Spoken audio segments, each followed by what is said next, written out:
रुद्राक्ष का रहस्य। जब भी रुद्राक्ष शब्द हमारे कानों में पड़ता है तो मन में एक दिव्य ऊर्जा का अनुभव होता है।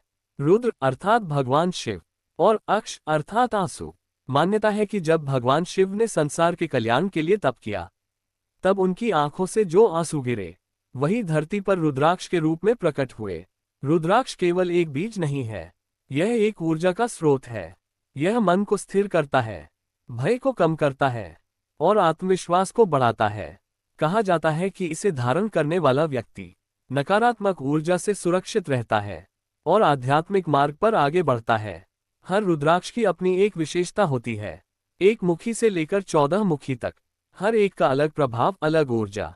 लेकिन असली शक्ति केवल पहनने में नहीं बल्कि श्रद्धा और विश्वास में है।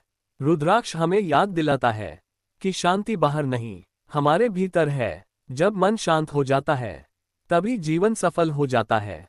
रुद्राक्ष केवल आभूषण नहीं बल्कि आत्मा और ईश्वर के बीच का सेतु है। रुद्राक्ष कबीर और रुद्राक्ष की महिमा। संत कबीर ने अपने दोहों में भी रुद्राक्ष की महिमा गाई है।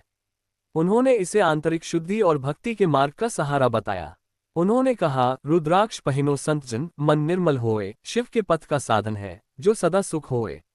दरअसल रुद्राक्ष कुल मिलाकर 21 प्रकार के होते हैं, जिनमें से मुख्यतः 14 प्रकार के रुद्राक्ष को उपयोग में लाया जाता है।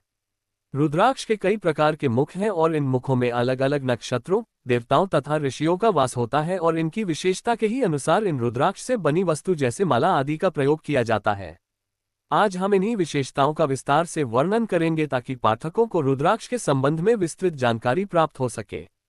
वैसे तो नक्षत्रों के हिसाब से रुद्राक्ष 16 और 21 मुखी भी पाए गए हैं, लेकिन 14 मुखी तक का रुद्राक्ष बड़ी ही कठिनाइयों से पाया जाता है।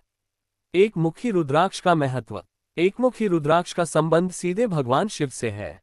एक मुखी सभी रुद्राक्षों में सबसे अधिक प्रभावशाली है क्योंकि इसमें भगवान शिव की परम शक्ति समाहित है।